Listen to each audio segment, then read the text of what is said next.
So, Jarrett, when I first saw this video, dude, I thought, oh, that's okay. That's funny, but it's fake news. It's not real. It almost looks like it's edited, doesn't it? Did you? I don't know if you saw the same thing I did, but did you? Yeah, I saw it. It looked completely fake at first because the guy said I want an autograph, and it felt like a comedy sketch. But then he found out it's true, and to me, it's hilarious. Yeah, it was funny, but I was like, okay, yeah, and we're not going to show that, whatever, because we get called out for fake news, regardless of the fact that it's true most of the time anyway. But then I saw this second clip, and let's play that one, Darius.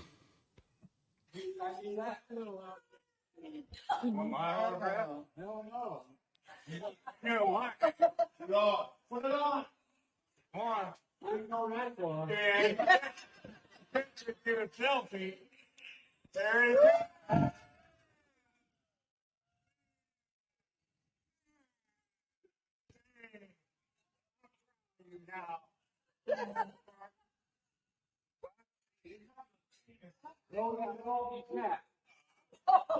Hey, there it is. And look at the close-up. Boom. Okay, that's undeniable, right? It's true. Thank you, Benny Johnson. Shout out to Benny Johnson for the footage there. But now, then I was like, okay, maybe this is true, because that video looks much more undoctored, unedited, unaltered. But then you come to the next thing, and then I was like, okay, 100% verified at this point. You got BBC right here saying, I mean, this is mainstream media. This is what they would call mainstream media. It's in the mainstream media. Biden wears Trump hat as 9/11 unity gesture, says White House. And of course, they're like, holy crap, we have to say something. What do we do? And so they're like, oh, well, it's a sign of unity. The reality is, Trump said it in the debate. He hates her. He hates her. And that's I believe that. I believe he wasn't lying when he said that. He hates her. And if you look at the way I was talking to the crew this morning, and I said, when you look at how they pushed him out of the race, it's not that much of a leap to think, well, did he even put that out? Let's speculate for a second. Could they have just come to him and said, hey, you're out of the race. We already announced it for you. We signed your name. It's okay. You're out. Like, without him even knowing about it. But they put it out on his X account. That was the way that, since when do we announce presidential elections through an X account? Since when do we announce those types of big headlines? Usually there's going to be a press conference. Kamala hasn't done a press conference, by the way. I think that's important to denote, but Biden's done many of them. And so the way he drops out of the race is through an X feed. And now he's wearing the Trump hat, and the White House is saying, holy crap, we got to come out and say something about this. Oh, it was a sign of unity on 9/11. Baloney. The truth is undeniable. The truth is undeniable, guys. He hates her. And now he would it be that big of a shock for Biden to vote for Trump by how much he hates her? No, I think that's something he might do. It's just like they threw him under the bus, and it wasn't just Biden. It was this whole team that screwed up. So Kamala is getting away scot-free, and he probably had a moment of lucidity and like, hey, what's going on? Well, I'm the problem? This is not going to happen. You're not going to ruin my 40 years. I'm just going to support Trump and tell the truth. And it's funny, too, because the White House is scrambling and calling it 9/11 unity. No, that's crazy. That's like a hardcore Yankees fan rocking the Babe Ruth, Red Sox jersey. It's never going to happen. Stuff like that does not happen. And it happened here. And it's, man, I've never seen it. I work tons of campaigns. I have never seen someone else wear someone else's campaign gear unless they support that person. Because if I was Trump's team, I'm taking that and I'm running that everywhere because it's already free media. And it shows the same thing I said the day before. He hates you. He does not like you, Kamala. And then he shows it by wearing a Trump hat the next day. And they scramble saying 9/11. He said nothing about 9/11. This is the guy said, I'm going to do 9/11. Like, you really think he's thinking about unity when he said he's going to do Jared, that? Biden didn't even know it was 9/11 until they led him by the hand to whatever ceremonies and other things that they were doing. Biden's like, he might not have even known it was a Trump hat. No, he probably didn't. He probably thought it was like, hey, I'm gonna put this hat on. They're gonna like me. And there's another picture. If you guys, we'll find it. We'll drop it. He's taking the picture and with kids, and they all have Trump shirt ons, and he looks completely lost. And again, it felt like a Saturday Night Live skit. Actually, more like a Mad TV skit because it was kind of funny. But it was, it was, man, I thought it was great. And the left is just scrambling. They thought they had this great debate that they cheated on, and now they have this, and now everyone's talking about this, and no one's talking about Kamala's debate because it's Trump's. Well, at least Biden's come out of hiding at this point. How long was it that we didn't even see Biden after he dropped out of the race? Like, he just kind of vanished and where did he go chill on the beach, Camp David, for a while? Where was he at? Because we didn't see or hear anything about Biden or from Biden. Now, granted, they wanted to make it all about Kamala, who, by the way, still has not done a press conference. She's done a pre-recorded interview, and there's so much speculation about that and the way that went down. And yet she did a miserable, poor job on the interview after, having it pre-recorded, the questions ahead of time. And by the way, if y'all think that Kamala didn't have the questions to the debate ahead of time, she absolutely had the questions to the debate ahead of time. There's not a question in my mind whether she had the questions. And then there's so many things coming out. And of course, this 3-on-1 debate with ABC, who's owned by Disney. So when I say she was debating Disney, she was debating Disney because these people are owned by Disney. And who owns Disney? BlackRock, right? So the debate, the 3-on-1 debate by BlackRock /Disney /ABC, and now it's come out. And why didn't it come out beforehand? Interesting that they quieted the story down beforehand. The female debater was her sorority sister. Yeah, she was. And you guys, I'm in a fraternity myself. Shout out to Lambda Sigma Epsilon Latino Fraternity Incorporated. But one thing we would never do, we would never cheat on a national scale to help our brothers out. We have integrity. So the fact that she was willing to sacrifice her journalistic integrity for 3 letters, that's insane. And it is. It just was. I think it's funny that you say that you think she has journalistic integrity in the first place, Jared. Oh yeah, I try to give them the benefit of the doubt until they open their mouths, and then they just put their foot in there. She showed that she didn't care about the facts. She only cared about getting her sister in there so she can go there and have her little soror party. Do their little stepping at the White House, paint everything green and pink. What they want to do. It was just a lack of a better. You know what? Guys, I don't want to get banned saying any bad words, but if you're in the military, you know what an S show is. It was an S show, plain and simple. A crap show? Yes, a crap show. It was full of bull. Dude, it was just insane. And the 3-on-1 attack, it was so blatant, like they didn't even care. It was just like they were just trying to stomp Trump out and like, oh guys, watch. It's like when you see someone get like someone hit someone or they start a fight, I hate to use the word Karens, but Karens can be black, white, whatever. A lot of liberal Karens, and they're screaming at people, and then they get arrested, right? You're screaming, you're ripping out Trump signs, you're attacking people, and you get arrested, right? Because you're acting insane. Again, this whole debate was insane, and it was just propaganda, guys. This was just and you know what? For lack of better words, this was a giant psyops. That's exactly what we saw during the debate. A psychological. Psyops mean a psychological operation to manipulate you. And that's what the government likes to do. And I hate to say it, when I was in the military, part of my job is we did that as well. So that's something I know for a fact that we do. But in the Army, we do it for the need of the nation, to protect the nation. They did it to line their pockets. Yeah, and guys, when we're talking about this stuff, Jarrett knows what he's talking about. By the way, Jarrett, I this just kind of came to my mind. We ought to do at some point kind of like a interview on you, because we've never actually done that. But I think it's important that people know your background.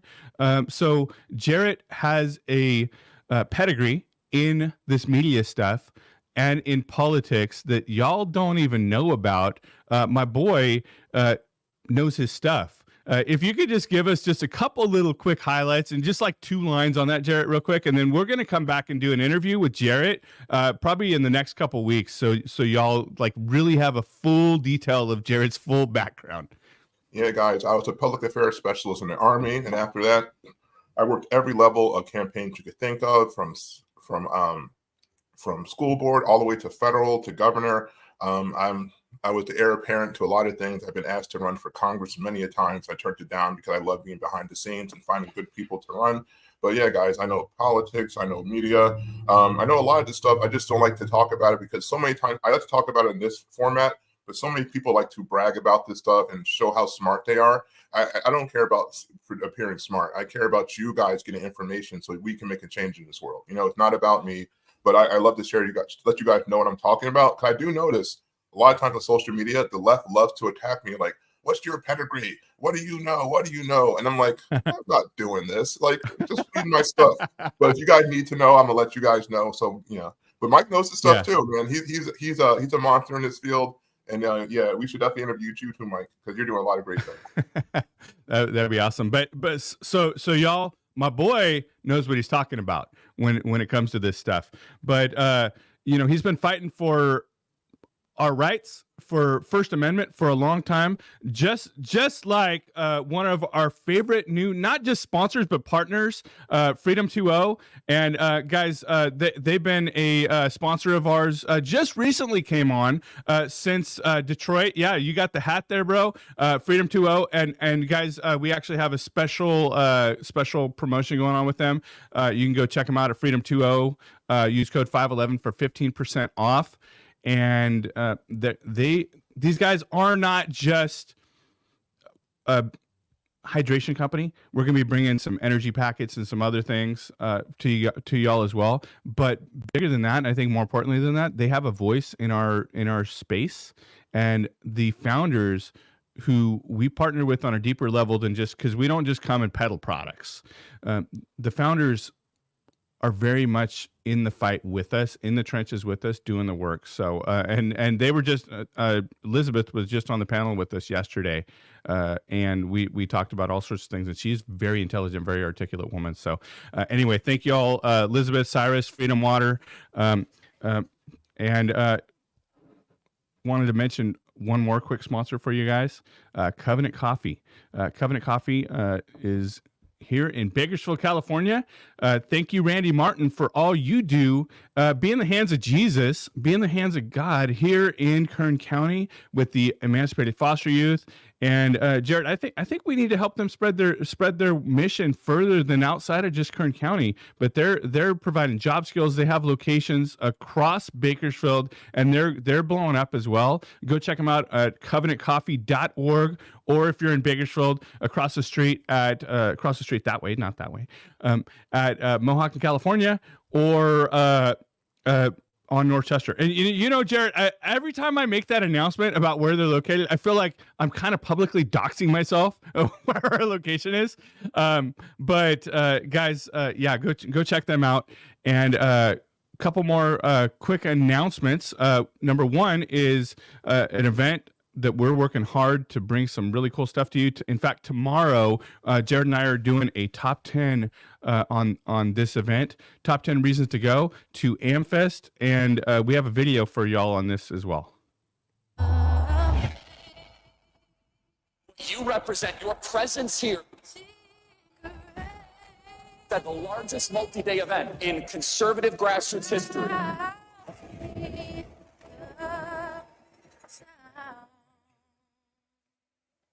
Is a message that will be heard by these people. Phoenix, Arizona, people from all over the country. It's remarkable because it brings everybody together. My favorite of the year. Energy, the left doesn't want you to see it.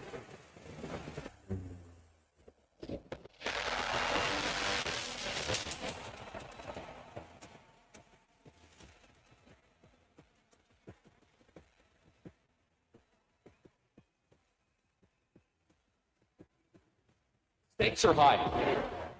We have only begun to fight.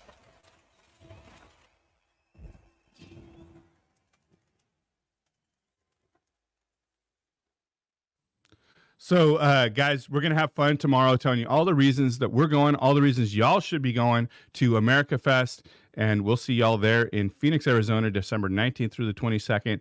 And speaking of seeing y'all there, we're going to see y'all tomorrow in Philly. Jarrett? Yeah, guys, it's going to be amazing. Finally, the Blexit Night of Faith is here in Philadelphia. We'll be seeing you guys at In the Light Church at 5 p.m. We're going to have Pastor Lorenzo Saywell, Pierre Wilson, Mike's going to be there. I'm going to be there. Renata's going to be there. Some great music for Renata. So many R names. Great music from Rakita. Guys, it's going to be fantastic. Madeline Brame's going to be there. You know her. She's a firecracker. Guys, it's going to be amazing. You should definitely come in and have a great time. We're going to drop the link to this event. And if you want to have one of these Night of Faith in your area or your town or your state, let us know. We're going all across the country bringing the Blexit experience. So come check us out. Yeah, Jarrett, I would love to see some great music coming from Renata. Oh, yeah, that'd be fun. Renata, we're gonna bring you up and have you sing here in just a second if you can turn your camera on. No, I'm kidding. But I'm sure she's gonna whack me when she sees me next time over that. But Jarrett, we're gonna have fun. I can't wait to see you there, bro.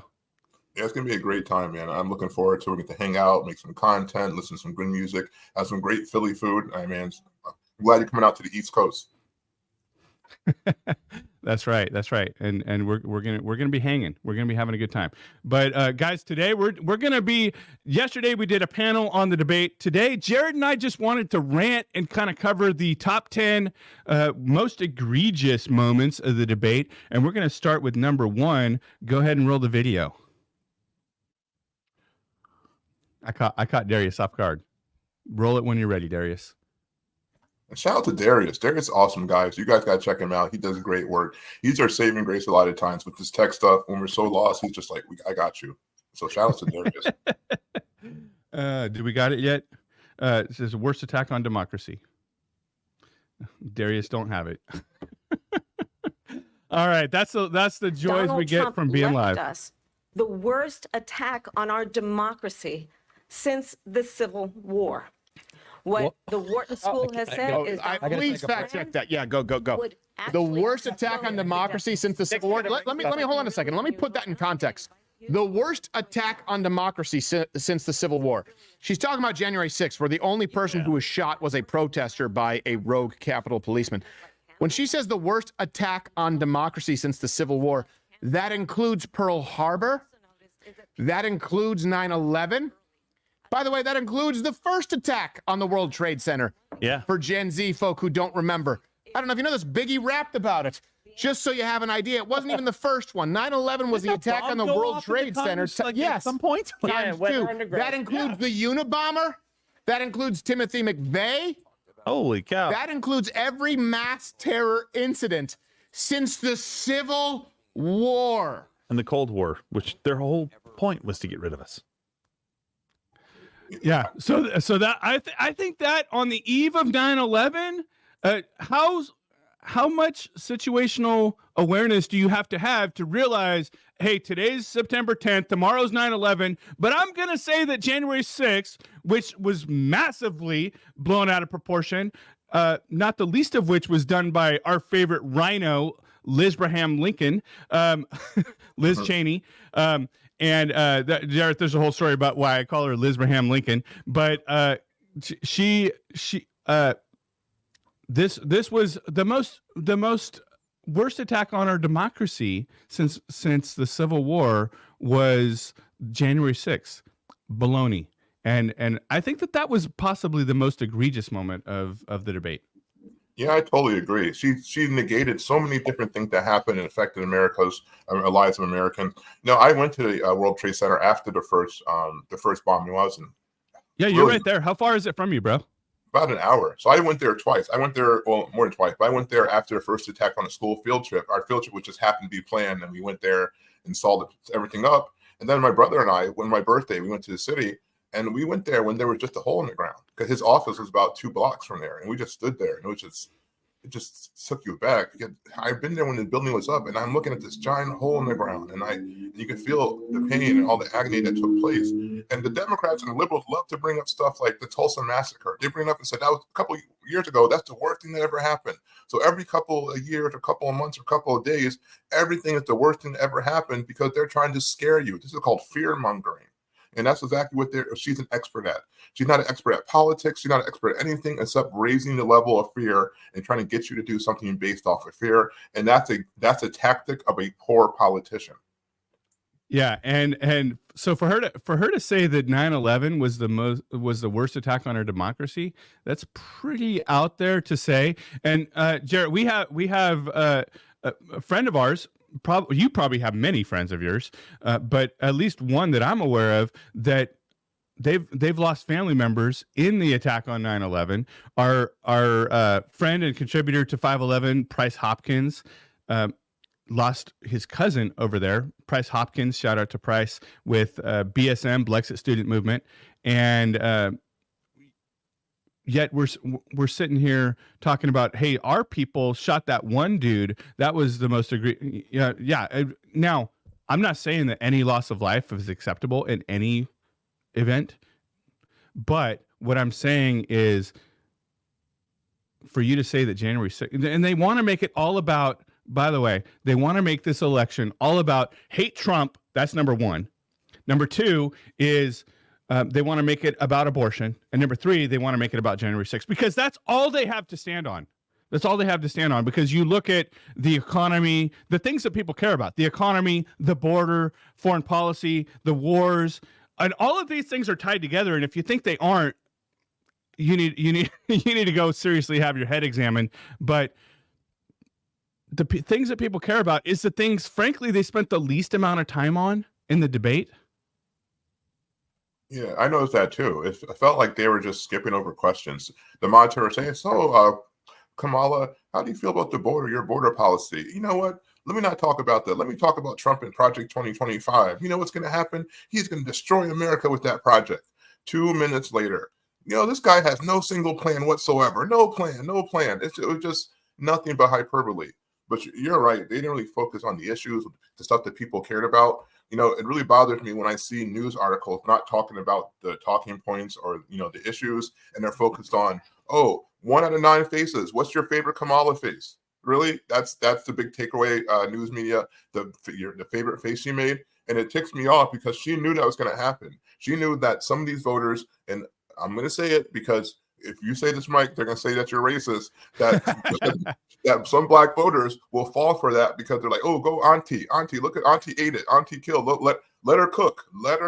She didn't cook anything except some greens in a tub, which nobody does. I don't know a single black person that cooks collard greens in their bathtub. The fact that she said that, it's horrible. I don't eat over her house. It's disgusting. And what's funny? The fact that she everyone calls her auntie. In the Indian community, that's a nickname you call someone who's older, who's not a relative that's older. So she's even still doing Indian stuff. You guys just eat it up. Man. Yeah. They're going to call you too. They're going to call you racist too, bro, Uncle Tom. I'll take that moniker because it's funny. They call Uncle Tom because they never read the book. Uncle Tom's the one who taught the 5 and 4-year-olds how to pick the cotton and grab some rocks and some dirt to weigh the bags down. So they want to get beat by their masters for not making their quota. Sambo. Now Sambo was the bad guy in that book. But since they don't ever read, and again, Malcolm X said this: you want to hide something from a black man, put it in a book. And it's the same thing they're doing, guys. If you guys just read and pay attention to this stuff, I'm not talking about the legacy news. And if you want to hear about why they're awful, check out our other episode. I'm talking about getting this education, information. Because during our debate panel, Grace Glass, who is awesome, running for office, if you're in Florida, you need to vote for her. She said that it's a lack of information, a lack of knowledge that's destroying our communities. And with Blexit, we notice this type of stuff is not even in black and brown communities. Mike, you see it's everywhere now. There's such a lack of information. It is because of sound bites. It's because no one cares about the issues. They care about more being like a reality show. Just like when those two women, MJG and whoever the black lady were, they were fighting during that session. I don't understand what they were talking about during that hearing. All I remember was some eyelashes and talking about weaves. But everyone ran with it and they loved it. Guys, that's not how politics is supposed to work. Eventually, we're going to start fist fighting like they do in other countries on the floor, on the committee floor. We don't need this type of stuff. It might be real funny. It might be some great spoofs and content for our show. We would definitely show it, but I don't want to see it.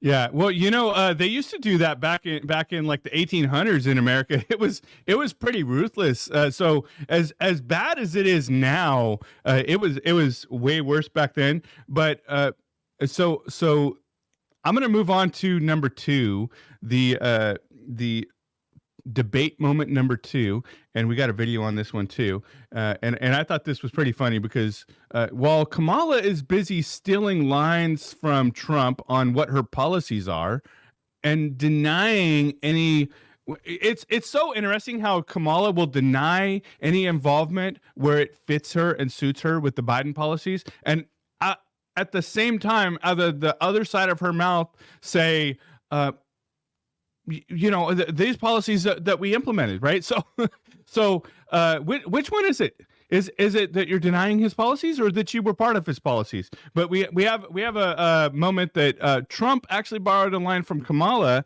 and Darius, if you know which clip we're referring to, go ahead and bring it up. Trump legend status.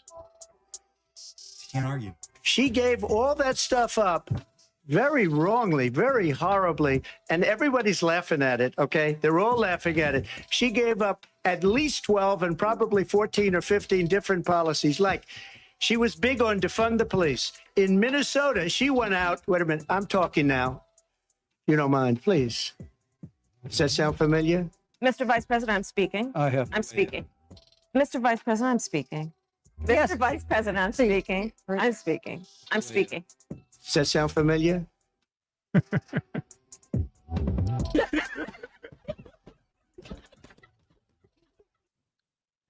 Another shout out to Benny Johnson. We don't intentionally use a whole bunch of clips from Benny Johnson. He just happens to bring some fire content. So that was great. I felt it was necessary because we all know that's why she wanted the microphones on. She wanted to have that moment. She wanted to be like the same thing I said before. For the low propensity voters, they love this type of stuff. They don't really care about the issues. They just want to see a good show. And I understand that in this day and age, politics need to be entertaining because at any given moment you have with social media, you have like 400,000 things coming at you in all different directions. But man, I love how he turned it around on her. I think that was great. And you can see her face. She was genuinely rattled. And because the timing was great and his delivery. And then he hit you with you remember that, like, because she was going to do the same thing. It was just great. That's one thing about Trump I do like about him, his delivery. I mean, his delivery is impeccable. It's fantastic. And he'll get you. And when he gets you, I mean, he does it in such a way that you're like, man, he got me. I just got to roll with the punches and come back. But it was fantastic. Yeah, well, I think it went over some people's heads yesterday when you pulled that line on me, and I had Scott sit next to me. He's like, "Dude, you interrupted him." I was like, "No, you went over your head." I thought it was funny, but half the people didn't get it. Yeah, it was funny. People loved it. It's like it was comedy. Like sometimes you got to enjoy the jokes, and Trump knows that. Like debates, they're long. They're 2 hours. Sometimes they're heavy, serious topics. So you need some levity in there. And the great thing about comedy is that it's a bridge builder, and it knocks down walls and gates. Not all walls. We definitely need walls, especially on the southern border. Oh, Mike, side note, did you notice that Kamala wanted a gate and a border around the debate location? Yeah. Oh, did she? I know they had one around DNC.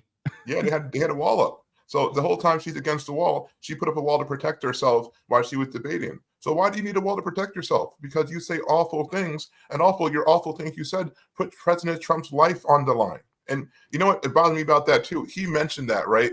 And the debater and the moderator said nothing about it. You're telling me you have a former president who got shot in the head, and you're not going to talk about it during the debate? That makes no sense whatsoever. Yeah, and did you see, Jarrett, by the way, and we'll bring this, if you have it now, Darius, great. If not, that's okay.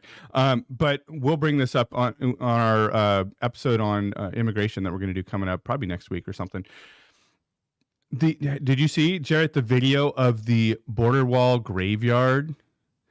The billions and billions of dollars that were wasted on, hey, Itamar, love you too, bro. The billions and billions of dollars that were wasted on the border wall that is just, and they sold it off for like pennies on the dollar.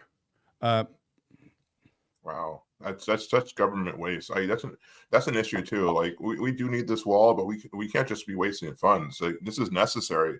But that's one thing I have an issue, and a thing that made me conservative. I see such frivolous spending, especially in the government. When I was in the military, at the end of the year, you're going over your budgets, and say we had like $10,000 left in our unit, we would just splurge on anything because if we don't use that money, then next year we lose it, right?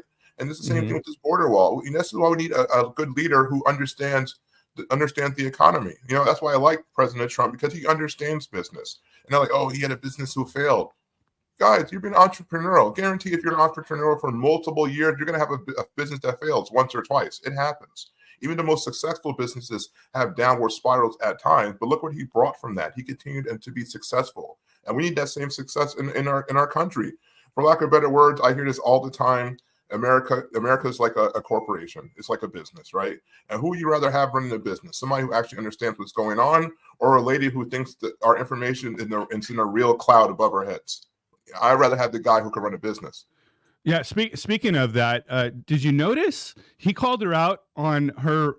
This is very true. Go ahead and fact check us on this if y'all want. But her father being a Marxist economist, and that went completely, like, it fell on deaf ears, and like they just completely bypassed that and didn't bring it up at all. Yeah, they ignored it, just like they ignored any other attacks. And it was necessary because that's how you were raised. She was influenced by her father. She said her father had a huge influence in her life. And the crazy part is he's an economic and he's a Marxist, but even he said his daughter is wilding out and acting a fool. This guy who is a trade Marxist said, oh, no, she's leaving too far for me. You got to pull it back, hon. You don't smoke weed. You weren't smoking weed. Listen to Tupac. Stop embarrassing us. Stop playing into the Jamaican stereotypes. He didn't say black stereotypes. He said Jamaican stereotypes. So, yeah, dude, she's nuts for that. And she is a Marxist. Her beliefs are Marxist. And then, fathers do matter. I think fathers are important. Father and I love mothers. My mother is great. There's such great mothers, especially on a 5'11" team. But the father is the most influential person in a family. So that's a role. So he had a key role in her life, and that's why he helped make her into the monster she is today. So I think he's just trying to save face because he's like, oh, I create this monster, and now she's gonna destroy the country. When she's a little girl running around saying all her Marxist stuff, it's probably cute and funny. But now that she can destroy his legacy, he probably has a problem with that. Yeah, well, and Jarrett, you're going to know where I'm going with this, so you feel free to speak up. But I think you're probably an expert. You could qualify as an expert on fathers and the importance of fatherhood. Oh yeah, guys, I'm single father. When I got out the military, I was injured, and then my wife at the time, I always share the story. She got on drugs, and she left the family. She chose drugs over her family. And the thing is, I don't ever bash her or talk trash because I'm the one that chose to marry her. And I always make fun of other people, like, oh, you're talking trash about your baby's mother. That's so stupid. You chose to have a kid with this person. That's your problem, right? But I've been raising my kids by myself since they were 2 and 4. Now they're 17 and 15. My son's about to graduate. They're amazing kids.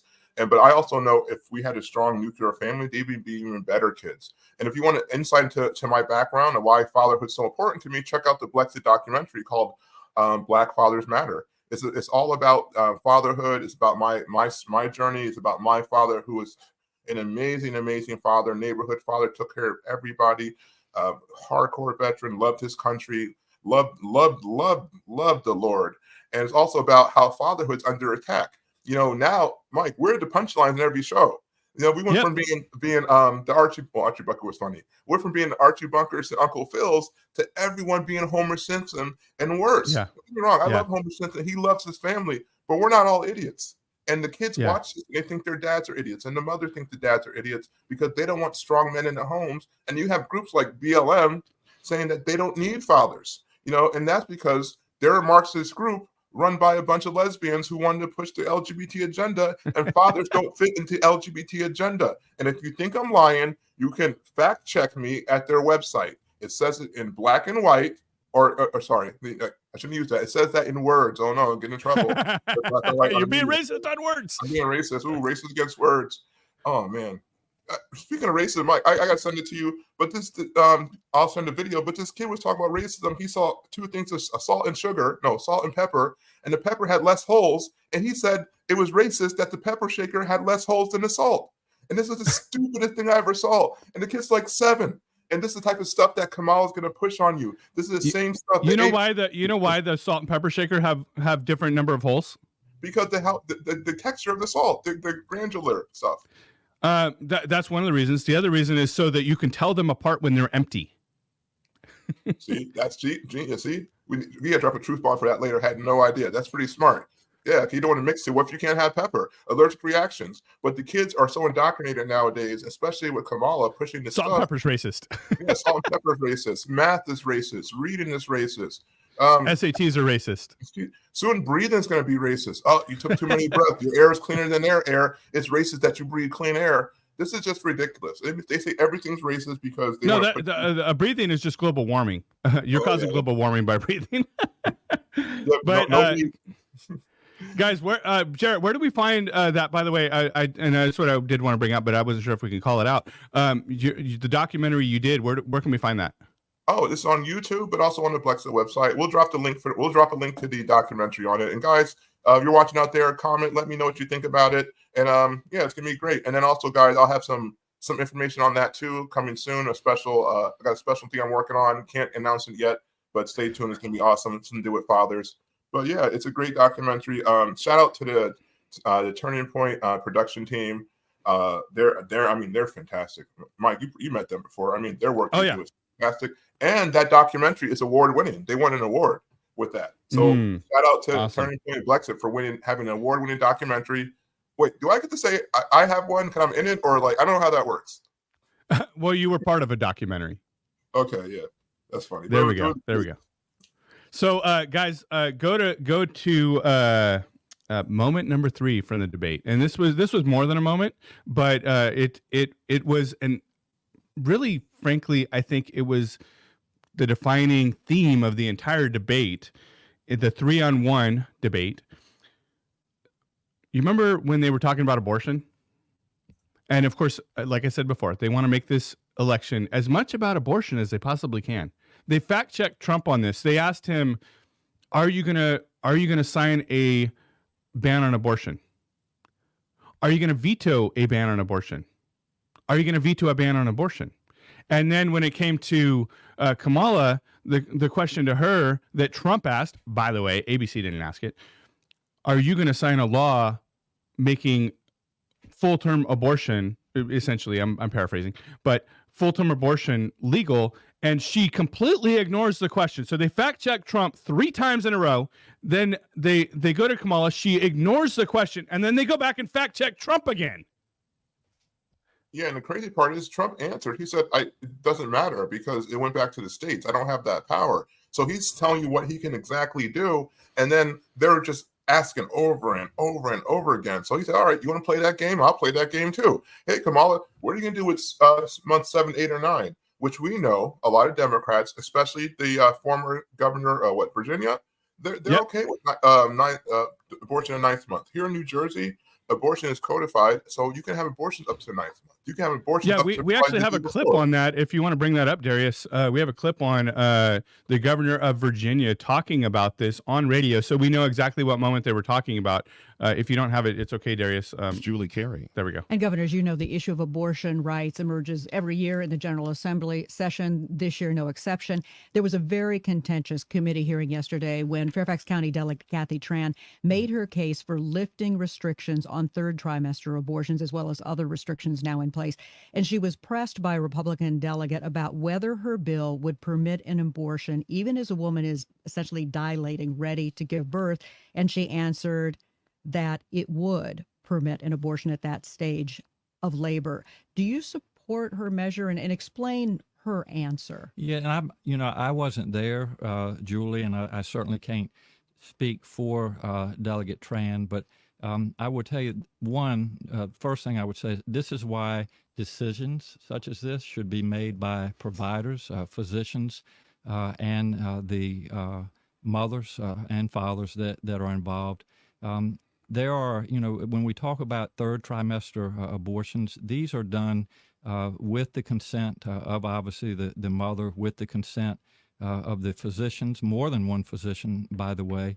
And it's done in cases where there may be severe deformities, there may be a fetus that's non-viable. So in this particular example, if a mother is in labor, I can tell you exactly what would happen. The infant would be delivered. The infant would be kept comfortable. The infant would be resuscitated if that's what the mother and the family desired. And then a discussion would ensue between the physicians and the mother. So Wow. He's given as palatable an answer as he possibly can, but essentially what he's saying is, yeah, we believe in murder. That's literally, the baby's been born. It's murder at that point. Exactly. And you see how disgusted the reporter looked when he was talking? She's like, please don't say that. And she looks really shocked. Well, she's cringing because she deals with the public and she knows.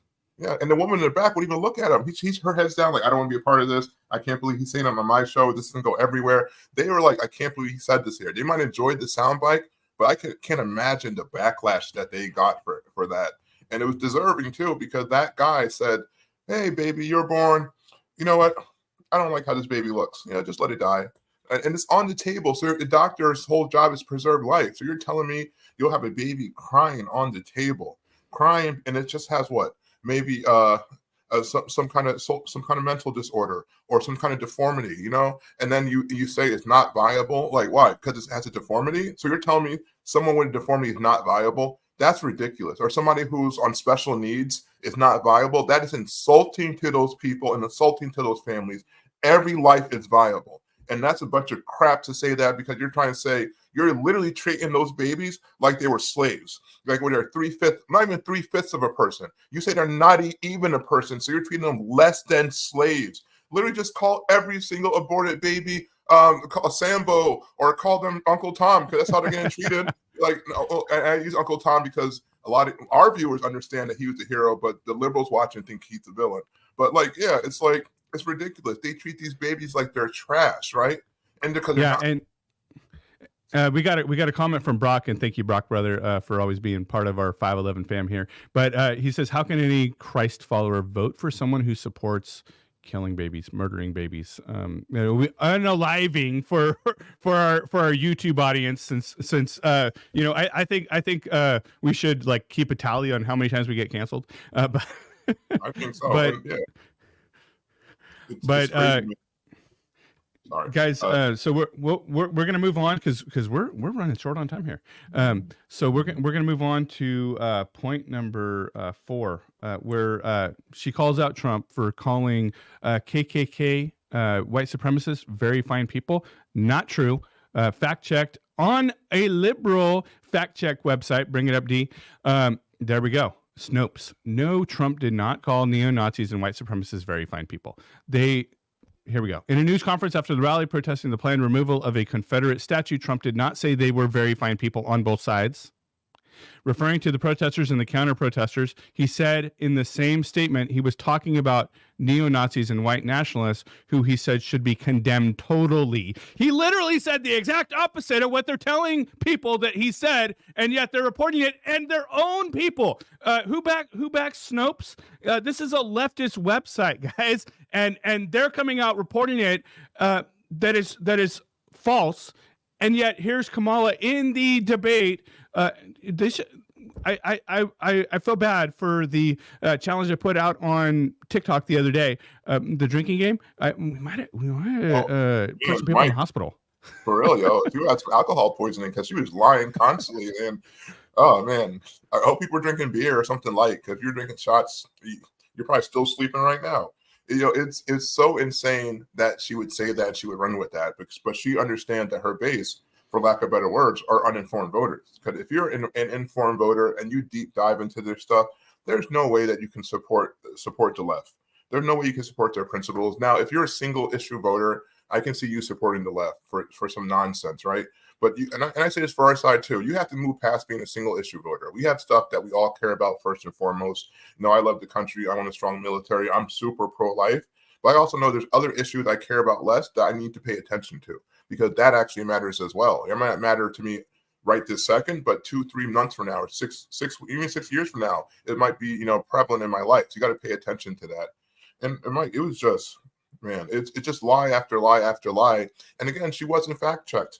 Her Soro said absolutely nothing, and that guy who was giving her, the questions were insane. It was just like, Trump, Donald Trump, You are such an awful individual. You said this awful, awful thing, and it was horrible. You should be commended and go to hell. Do you think you should still go to hell for the awful thing that you said? And then Kamala, Miss Perfect, you're awesome. Thank you for being here, gracing us with your beautiful presence, Nubian queen. Why should Donald Trump go to hell for all the awful things that he done? And that's the kind of question they got, and everyone just clapped, and the reporters were eating it up, and no one fact checked anything. That's not that. That's a setup, man. It was a 3-on-1 attack. It was just awful. And it's funny. They wanted to win because they know you go 3-on-1, 4-on-1, you're guaranteed to win. In the U.S. Army, I'll share something with you guys. When we go into battle, we make sure our odds are overwhelming. We make sure we have 3-to-1 odds every time we hit boots on the ground. And if we don't, we back out because we're not willing to lose a single life unless we know we have the odds to win. So they know ganging up on somebody, especially in that type of setting, will make the person nervous. Will make them, mess up their words. It'll make Kamala look so relaxed because she knows for a fact there's no tough questions coming her way, so she can sit back and let her minions do all her bidding. Right, and I think one of the biggest moments in the debate was, or one of the biggest things on the campaign is they're trying to call out Trump for this 2025. First of all, he has all of the things that are on his agenda 47. It's called, by the way, on his Trump website. He has publicly denied any involvement in Project 2025. He's said as recently as Tuesday that he hasn't even read it. In fact, we have a video clip of this. And I have nothing to do, as you know, and as she knows better than anyone, I have nothing to do with Project 2025. That's out there. I haven't read it. I don't want to read it purposely. I'm not going to read it. This was a group of people that got together. They came up with some ideas, I guess some good, some bad, but it makes no difference. I have nothing to do. Everybody knows I'm an open book. Everybody knows what I'm going to do. Cut taxes very substantially and create a great economy like I did before. We had the greatest economy. We got hit with a pandemic. And the pandemic was not since 1917, where 100 million people died, has there been anything like it. We did a phenomenal job with the pandemic. We handed them over a country where the economy and where the stock market was higher than it was before the pandemic came in. Nobody's ever seen anything like it. We made ventilators for the entire world. We got gowns, we got masks, we did things that nobody thought possible. And people give me credit for rebuilding the military. They give me credit for a lot of things, but not enough credit for the great job we did with the pandemic. But the only jobs they got were bounce back jobs. These were jobs bounce back, and it bounced back and it went to their benefit. But I was the one that created them. They know it, and so does everybody else. Yep, 100%. And something else I want to point out, and here's the thing on this one. Go ahead. This is about the earrings. This is the big conspiracy theory, and it's very, very interesting. And if we have the image or any videos on that, go ahead and bring them up, Darius, while I'm talking. But the thing about the earrings that's been circulating, we've all seen it. There's speculation on whether they're an earpiece or whether they're not an earpiece. There is a very, very, very, very, very similar looking earpiece that's being sold as an earring that is a Bluetooth receiver. That, was it, wasn't it? We don't know. We're speculating. But would it surprise you for a second that the person who couldn't do a press conference, the person who couldn't do an unscripted interview with the favorable media to her, needed an earpiece to do a debate? It's funny. People use accessories to cheat all the time. There was a guy, now I would say, you can look this up if you want, but this is for adults. Use some discretion for this topic. But there's a chess scandal, a guy named Hans Niemann. He used a product that would give him vibrate. They claim that he used a product that would vibrate to give him the when to use the best chess move. So they claim he had someone watching the game, and they would just click the thing, something would vibrate in him, and then he would move the chessboard. Now, people use stuff like this all the time to cheat. I've seen people cheat in different debates. So I'm not saying she didn't do it. I'm not saying she did. And guys, I'm not a conspiracy theory guy, but look at the information. We already know she's not good on her feet. We've seen those earrings, and they look exactly like the earrings they use for this type of thing all the time. And again, she's not comfortable unless it's scripted. So you're telling me all of a sudden overnight she's just like, yeah, I'm the coolest, most laid back. No, it's easy to do stuff when you have someone spitting stuff in your ears verbatim. So she's doing that. And also when you have the questions already. I have I worked on a campaign where we found out the questions were given to one of our opponents beforehand. So it does happen. And this is on a lower level campaign, right? I won't mention the candidate or the names because that person lost, so it doesn't matter. They got out of office. Good for that Democrat to keep it moving. But yeah, Mike, it happens all the time, and we have to stand up against this cheating, whether it's in the election, whether it's in debate, and we have to have the cognizant ability to realize we're being scammed. I think too many times we fall for these lies, or more importantly, we fall for the omission of truths. The left gives you a lot of half-truths, and you guys fall for it. You take it, you run with it, and you don't do the work yourself. And we already showed you on the Legacy Media episode how the media has the same talking points. So you go to 10 different networks, they say the same thing, you believe it. But again, it's omission of truths, it's propaganda. It's the same thing that let's bring up the Nazis. I'll bring them up now too. One thing the Nazis, awful people, but they were expert propagandists. That's why they were able to destroy the country, because they made you feel good about doing these awful things. The same way the left does. They make you feel good about cutting off a kid's genitals. They make you feel good about murdering / unaliving a baby. And guys, this is for educational purposes. We like to use the right terminology. If you want to look it up yourselves, you can't look up unalive to find out what abortion is. So we got to use the right word so we can share the proper information, because we don't want to be bad stewards of information. So it's called murder, and murder is abortion. And on social media, it's called unalived.